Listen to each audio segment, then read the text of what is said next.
The Wind in the Willows by Kenneth Grahame. Chapter 3 The Wild Wood. The Mole had long wanted to make the acquaintance of the Badger. He seemed, by all accounts, to be such an important personage and, though rarely visible, to make his unseen influence felt by everybody about the place. But whenever the Mole mentioned his wish to the Water Rat, he always found himself put off. "It's all right," the Rat would say. "Badger'll turn up some day or other. He's always turning up. And then I'll introduce you. The best of fellows! But you must not only take him as you find him, but when you find him." "Couldn't you ask him here for dinner or something?" said the Mole. "He wouldn't come," replied the Rat simply. "Badger hates society, and invitations, and dinner, and all that sort of thing." "Well, then, supposing we go and call on him," suggested the Mole.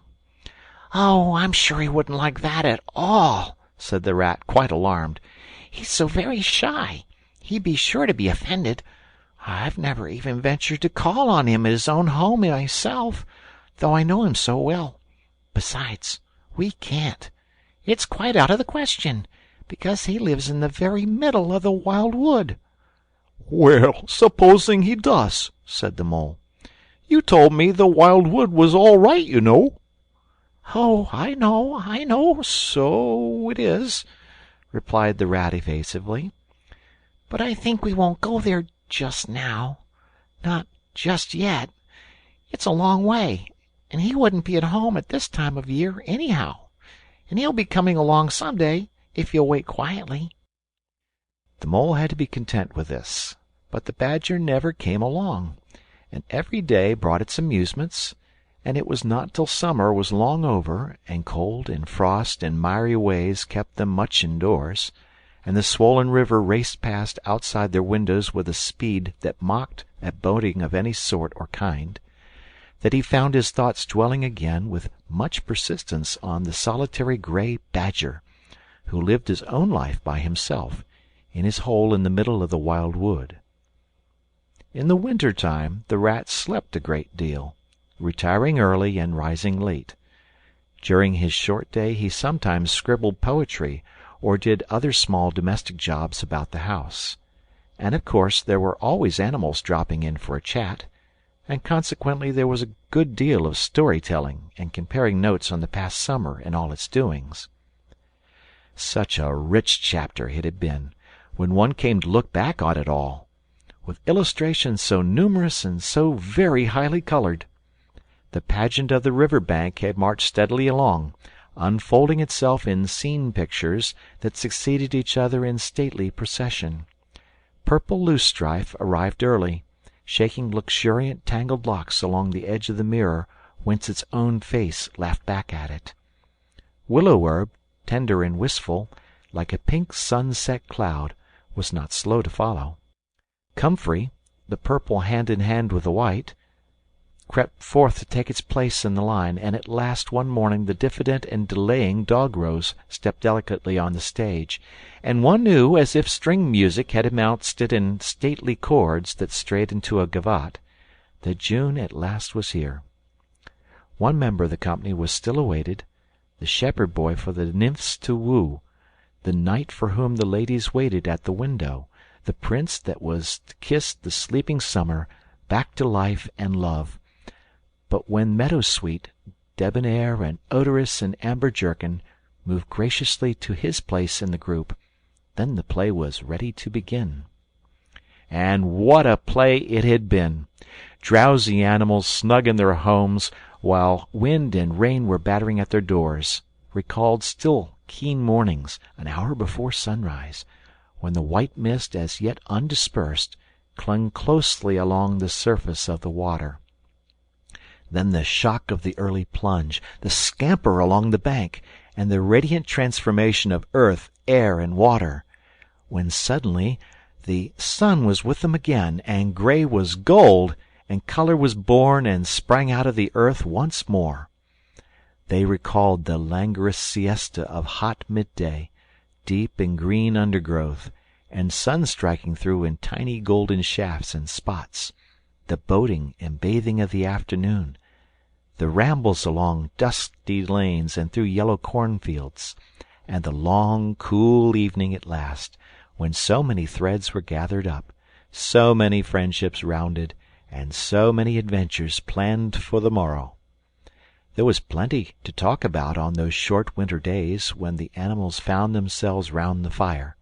Still, the Mole had a good deal of spare time on his hands, and so one afternoon, when the Rat in his armchair before the blaze was alternately dozing and trying over rhymes that wouldn't fit, he formed the resolution to go out by himself and explore the wild wood, and perhaps strike up an acquaintance with Mr. Badger.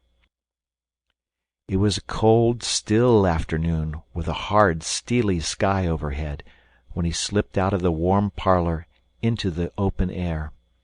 The country lay bare and entirely leafless around him, and he thought that he had never seen so far and so intimately into the insides of things as on that winter day when nature was deep in her annual slumber and seemed to have kicked the clothes off. Copses, dells, quarries, and all hidden places which had been mysterious mines for exploration in leafy summer, now exposed themselves and their secrets pathetically, and seemed to ask him to overlook their shabby poverty for a while, till they could riot in rich masquerade as before, and trick and entice him with the old deceptions. It was pitiful in a way, and yet cheering, even exhilarating. He was glad that he liked the country undecorated, hard, and stripped of its finery. He had got down to the bare bones of it, and they were fine and strong and simple. He did not want the warm clover and the play of seeding grasses, the screens of quickset, the billowy drapery of beech and elm seemed best away, and with great cheerfulness of spirit he pushed on toward the wild wood, which lay before him low and threatening, like a black reef in some still southern sea.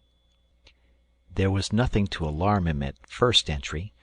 Twigs crackled under his feet, logs tripped him, funguses on stumps resembled caricatures, and startled him for the moment by their likeness to something familiar and far away.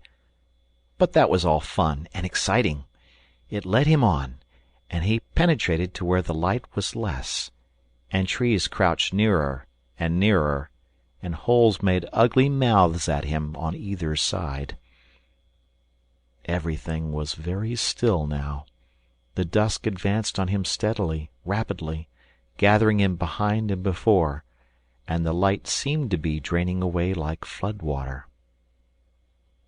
Then the faces began. It was over his shoulder, and indistinctly, that he first thought he saw a face, a little evil wedge-shaped face, looking out at him from a hole. Then he turned and confronted it. The thing had vanished. He quickened his pace, telling himself cheerfully not to begin imagining things, or there would be simply no end to it. He passed another hole, and another, and another, and then yes, certainly a little narrow face with hard eyes had flashed up for an instant from a hole and was gone. He hesitated, braced himself up for an effort, and strode on. Then suddenly, and as if it had been so all the time, every hole, far and near, and there were hundreds of them, seemed to possess its face, coming and going rapidly, all fixing on him glances of malice and hatred, all hard-eyed and evil and sharp. If he could only get away from the holes in the banks, he thought, there would be no more faces. He swung off the path and plunged into the untrodden places of the wood. Then the whistling began. Very faint and shrill it was, and far behind him, when first he heard it, but somehow it made him hurry forward. Then, still very faint and shrill, it sounded far ahead of him, and made him hesitate and want to go back. As he halted in indecision, it broke out on either side, and seemed to be caught up and passed on throughout the whole length of the wood to its farthest limit. They were up and alert and ready, evidently, whoever they were. And he was alone and unarmed and far from any help, and the night was closing in. Then the pattering began. He thought it was only falling leaves at first, so slight and delicate was the sound of it.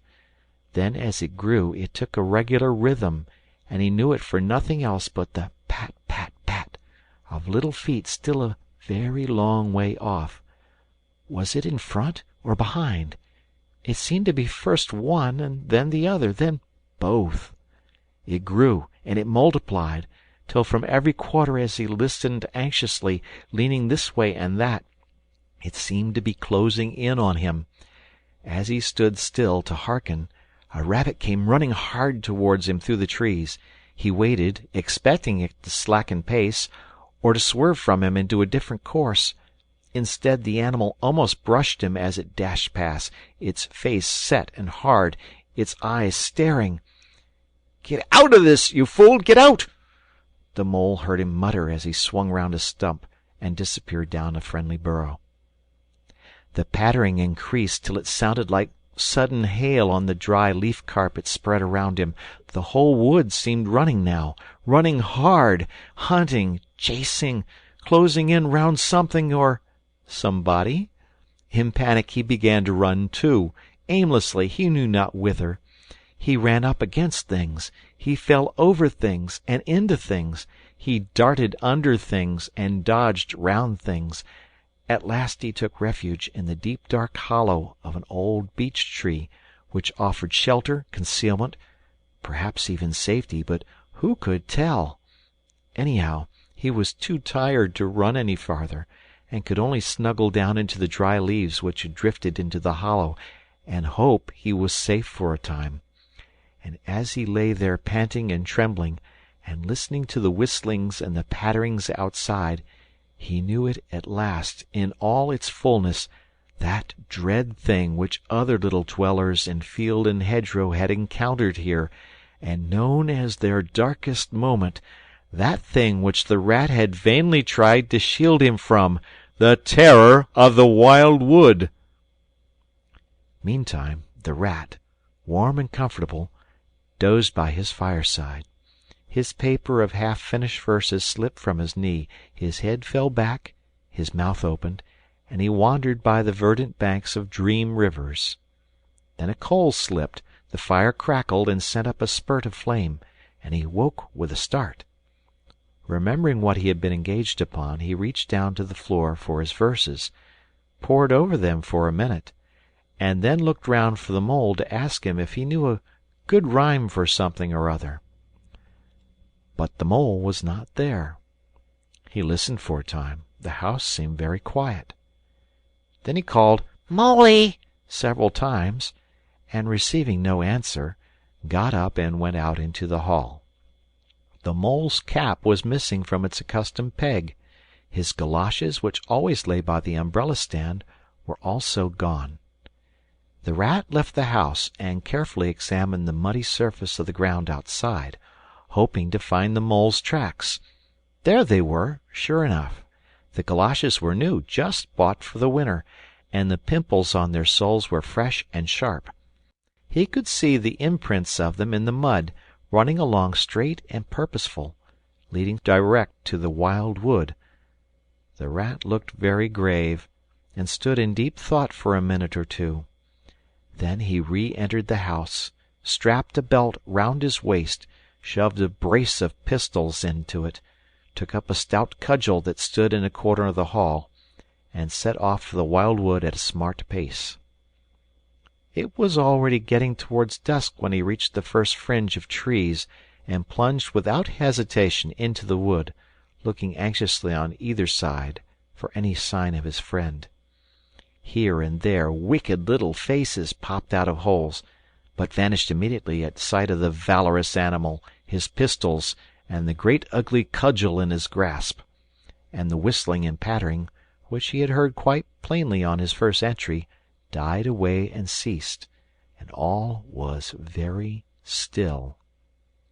He made his way manfully through the length of the wood to its farthest edge, Then, forsaking all paths, he set himself to traverse it, laboriously working over the whole ground, and all the time calling out cheerfully, "Moly, Moly, Moly, where are you?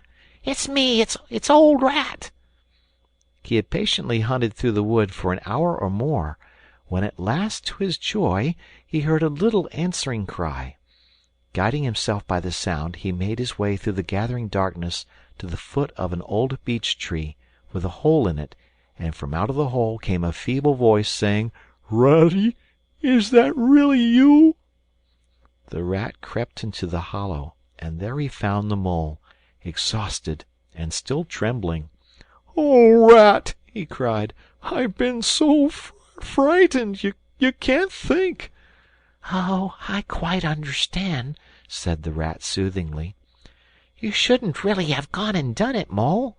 I did my best to keep you from it. We riverbankers, we hardly ever come here by ourselves. If we have to come, we come in couples at least. Then we're generally all right. Besides, there are 100 things one has to know, which we understand all about and you don't as yet.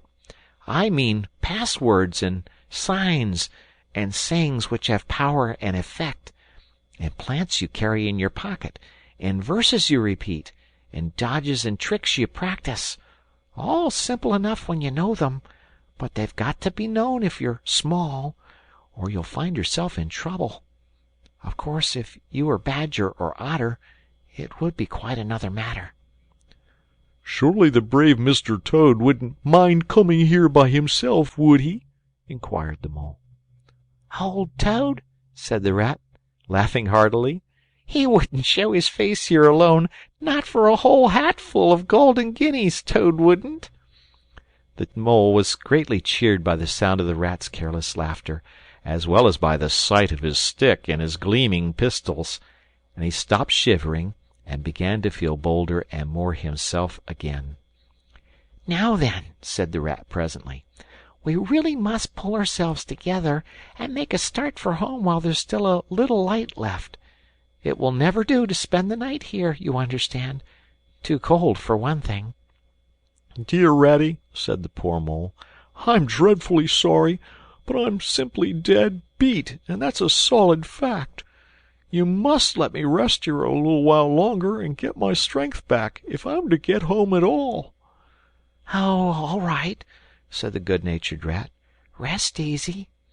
It's pretty nearly pitch dark now, anyhow, and there ought to be a bit of a moon later." So the Mole got well into the dry leaves and stretched himself out, and presently dropped off into sleep, though of a broken and troubled sort, while the Rat covered himself up too as best he might for warmth, and lay patiently waiting with a pistol in his paw. When at last the Mole woke up, much refreshed and in his usual spirits, the Rat said, "Now then, I'll just take a look outside and see if everything's quiet, and then we really must be off." He went to the entrance of their retreat and put his head out. Then the Mole heard him saying quietly to himself, "Hullo, hullo, here is a go." "What's up, Ratty?" asked the Mole. "Snow is up," replied the Rat briefly, "or rather down. It's snowing hard." The Mole came and crouched beside him, and looking out, saw the wood that had been so dreadful to him in quite a changed aspect. Holes, hollows, pools, pitfalls, and other black menaces to the wayfarer were vanishing fast, and a gleaming carpet of fairy was springing up everywhere, that looked too delicate to be trodden on by rough feet. A fine powder filled the air, and caressed the cheek with a tingle in its touch, and the black boles of the trees showed up in a light that seemed to come from below. "Well, well, it can't be helped," said the Rat, after pondering. "We must make a start and take our chance, I suppose. The worst of it is, I don't exactly know where we are, and now this snow makes everything look so very different." It did, indeed. The Mole would not have known that it was the same wood. However, they set out bravely, and took the line that seemed most promising. holding on to each other and pretending with invincible cheerfulness that they recognized an old friend in every fresh tree that grimly and silently greeted them, or saw openings, gaps, or paths with a familiar turn in them, in the monotony of white space and black tree trunks that refused to vary. An hour or two later, they had lost all count of time, they pulled up, dispirited, weary, and hopelessly at sea, and sat down on a fallen tree trunk to recover their breath and consider what was to be done. They were aching with fatigue and bruised with tumbles.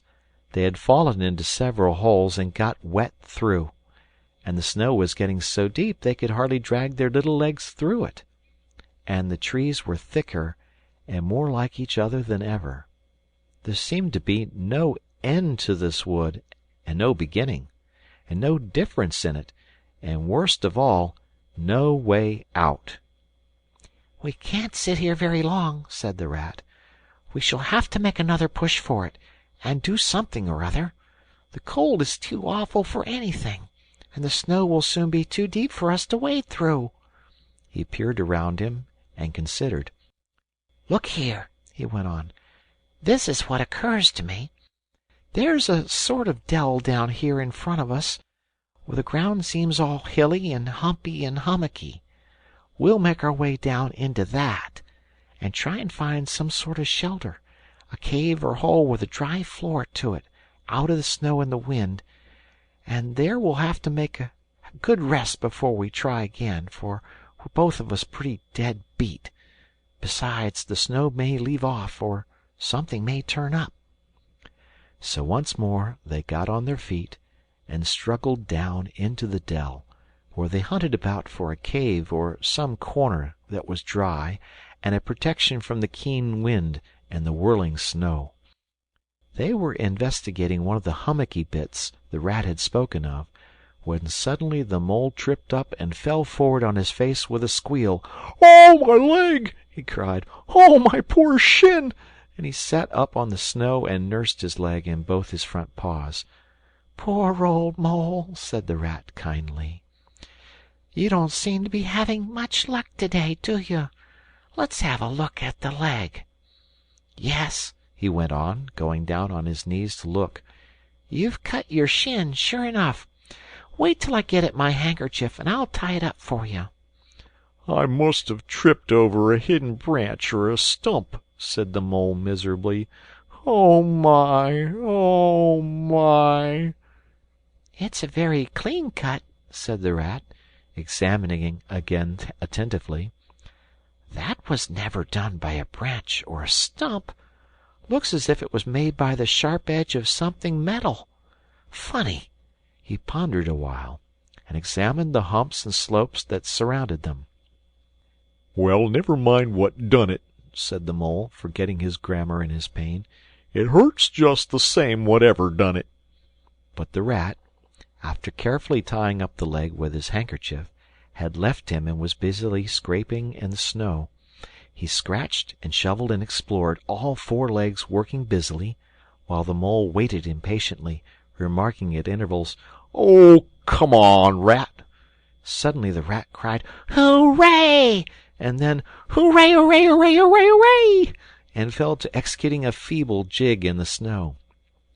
"What have you found, Ratty?" asked the Mole, still nursing his leg. "Come and see," said the delighted Rat as he jigged on. The Mole hobbled up to the spot and had a good look. "Well," he said at last slowly, "I see it right enough. Seen the same sort of thing before, lots of times. Familiar object, I call it. A door scraper.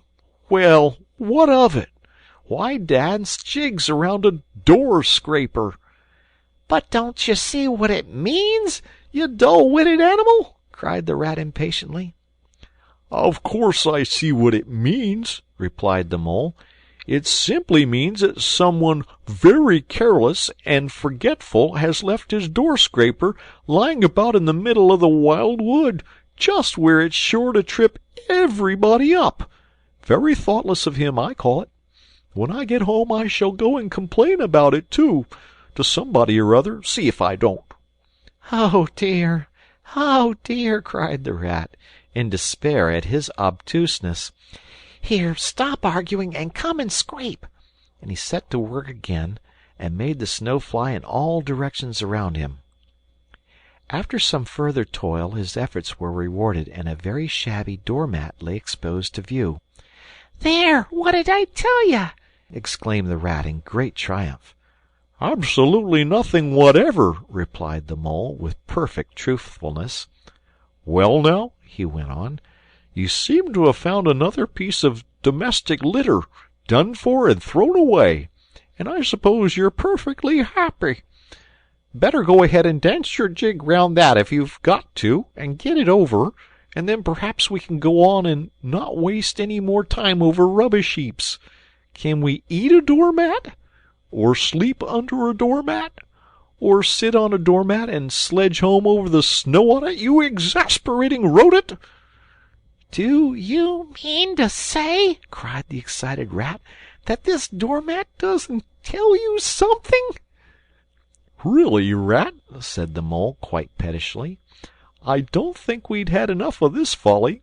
Who ever heard of a doormat telling anybody anything? They simply don't do it. They are not that sort at all. Doormats know their place." "Now look here, you thick-headed beast," replied the Rat, really angry. "This must stop. Not another word, but scrape, scrape and scratch and dig and hunt around, especially on the sides of the hummocks, if you want to sleep dry and warm tonight, for it's our last chance." The Rat attacked a snow bank beside them with ardor, probing with his cudgel everywhere, and then digging with fury, and the Mole scraped busily too, more to oblige the Rat than for any other reason, for his opinion was that his friend was getting light-headed. Some 10 minutes' hard work, and the point of the Rat's cudgel struck something that sounded hollow. He worked till he could get a paw through and feel, then called the Mole to come and help him. Hard at it went the two animals, till at last the results of their labors stood full in view of the astonished and hitherto incredulous Mole. In the side of what had seemed to be a snow-bank stood a solid-looking little door, painted a dark green. An iron bell-pull hung by the side, and below it, on a small brass plate, neatly engraved in square capital letters, they could read by the aid of moonlight, "Mr. Badger." The Mole fell backwards on the snow from sheer surprise and delight. "Rat!" he cried in penitence, "you're a wonder, a real wonder, that's what you are. I can see it all now. You argued it out, step by step, in that wise head of yours, from the very moment that I fell and caught my chin, and you looked at the cut, and once your majestic mind said to itself, 'Door-scraper,' and then you turned to and found the very door-scraper that done it. Did you stop there? No! Some people would have been quite satisfied, but not you. Your intellect went on working. 'Let me only just find a doormat,' says you to yourself, 'and my theory is proved.' And of course you found your doormat. You're so clever, I believe you could find anything you liked. 'Now,' says you, 'that door exists as plain as if I saw it. There's nothing else remains to be done but to find it.' Well, I've read about that sort of thing in books, but I've never come across it before in real life. You ought to go where you're properly appreciated. You're simply wasted here among us fellows. If I only had your head, Ratty—" "But as you haven't," interrupted the Rat rather unkindly, "I suppose you're going to sit on the snow all night and talk. Get up at once and hang on to that bell-pull you see there, and ring hard as you can, while I hammer." While the Rat attacked the door with his stick, the Mole sprang up at the bell-pull, clutched it, and swung there, both feet well off the ground, and from quite a long way off they could faintly hear a deep-toned bell respond. The end of chapter 3.